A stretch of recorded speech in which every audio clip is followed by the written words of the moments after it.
pitch is by Natalie and Alice, pitching about a statewide policy change around how sex ed is taught in Ohio schools. And so we're going to let Natalie have a second to get her screen ready. And then whenever you're ready, Natalie, go for it.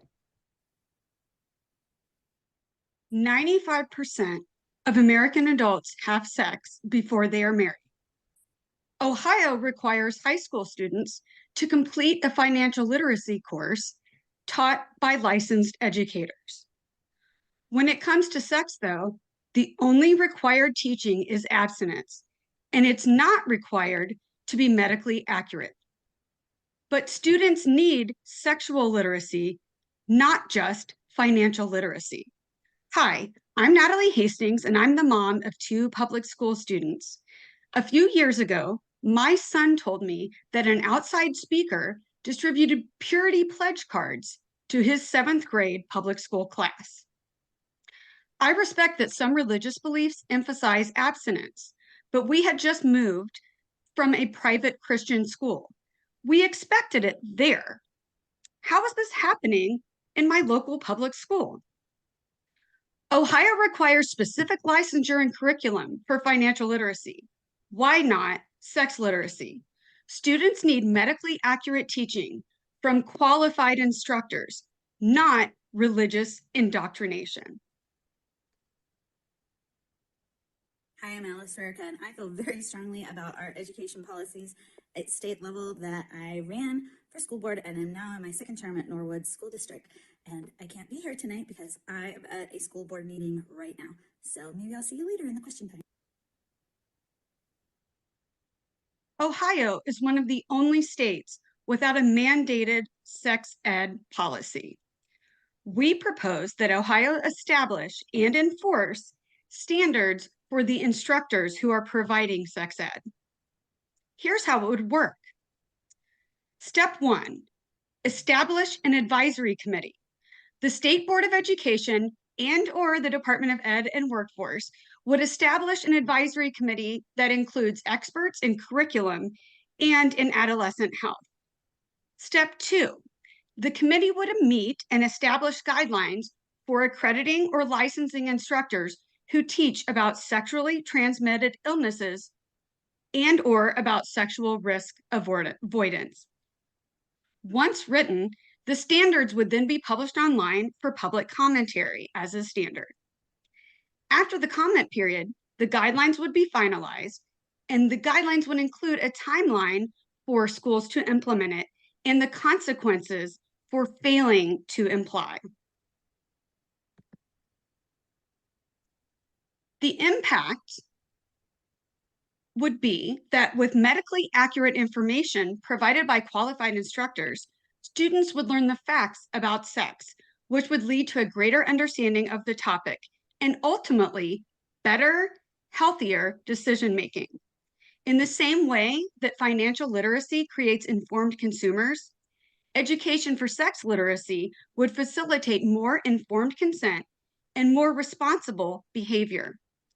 Adolescents would be prepared for sexual activity or be prepared to abstain from it, with proven instruction that's more effective than purity pledge cards.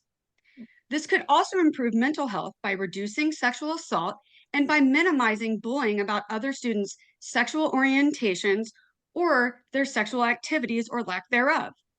And by raising a population that understands the full spectrum of sexual orientations and gender identities, we would build a more inclusive Ohio. Thank you very much for your time.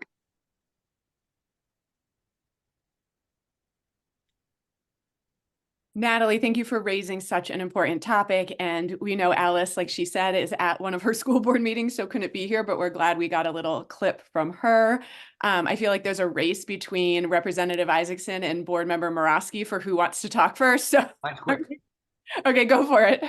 Mine's quick. I don't need a question. I just wanted to let you know that a number of years ago, when Ms. Bolton and I were on policy committee, before I was chair, almost 6-7 years ago, we amended at least our local policy to include the exact phrase that health education and curriculum will be medically and scientifically accurate because of the issues you raised. And I'll just add in Ohio Revised Code, it's so archaic. It refers to venereal diseases. They didn't even get to STD, let alone STI. So I'll kick it to the state rep. He's smarter than me. Not on these issues. Two very quick comments. One, I love this and support it, and it would be great.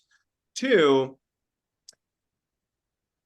we sort of navigate these things a little delicately in the legislature because we actually don't want, trust me, you don't want my colleagues legislating what we want our sex ed policy to be. Here, click. We don't want them anywhere near this policy. So that's two quick thoughts. But my question is around, have you looked at, are there other states that are either the ideal or probably more helpfully, are there any Republican states that have sane policies on this? You know, I haven't looked into the data that way, but we're one of the only states that doesn't have a policy on it. However, this is the way that it's written is nuanced, right? So it's not mandating sex ed. It's not mandating comprehensive sex education. It's mandating that the instructors who are coming in the school have some sort of accreditation or licensure. So that was on purpose because essentially, I think that would people would have to self-select out because they wouldn't have any of the qualifications. So it would be kind of a backdoor way of getting to it. And if you look at the requirements for the new Aaron's Law and who they're allowing to do that, some of that's a little, questionable, but they aren't, just letting anybody do it. And meanwhile, the program that was formerly used in Forest Hills, although I think it's being phased out, was from a religious group that's connected to the Abstinence Clearinghouse in Sioux Falls, South Dakota, and connected to a right-wing group out of Columbus called Relationships Under Construction. And most of their presenters would not be qualified under any minimum standard. One of them was the manager at a Harley Davidson, and he has a degree in marketing, and he was a youth pastor. But none of it relates to experience in education or in adolescent health.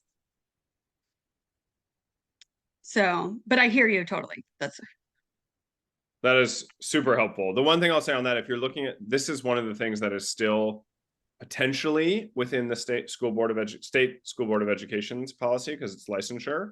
So, which is a good thing. So it would be probably helpful to go to some of the folks there while they still exist, and still have some say. So that would be probably, I think, at the moment, a more productive route than the legislature, which does all and sorts actually, of no, and that's why, as I was writing this, from the time I submitted the pitch to now, we found out the State Board of Ed has no money and, all these other things. So that's why I made it / Department of Ed workforce, because, it's sort of like anybody's guess at the moment who is in charge of it. So thank you. I would love any support.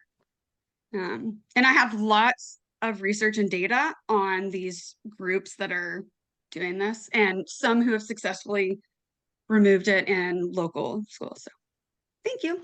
That's a Alicia, great. if I could throw out one more to Dunny as well, that might be helpful here. Thank you, Natalie, for the presentation.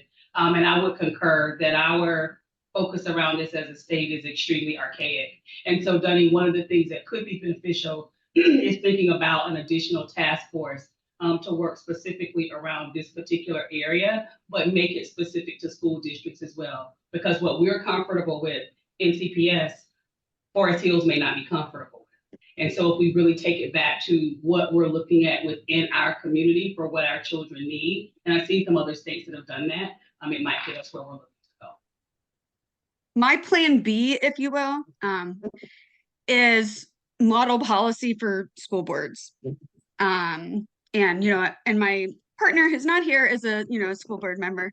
So that would be the backup is, something that we could use organizing to get to individual districts. Thank you for that. And also thank you to Board Member Morosky. He chatted in CPS's policy. So if there are other people thank you. Call tonight who want to see one of those policies, they can check that out. Thank you. This has such huge implications for our kids and for our whole community. So thank you for your pitch, Natalie.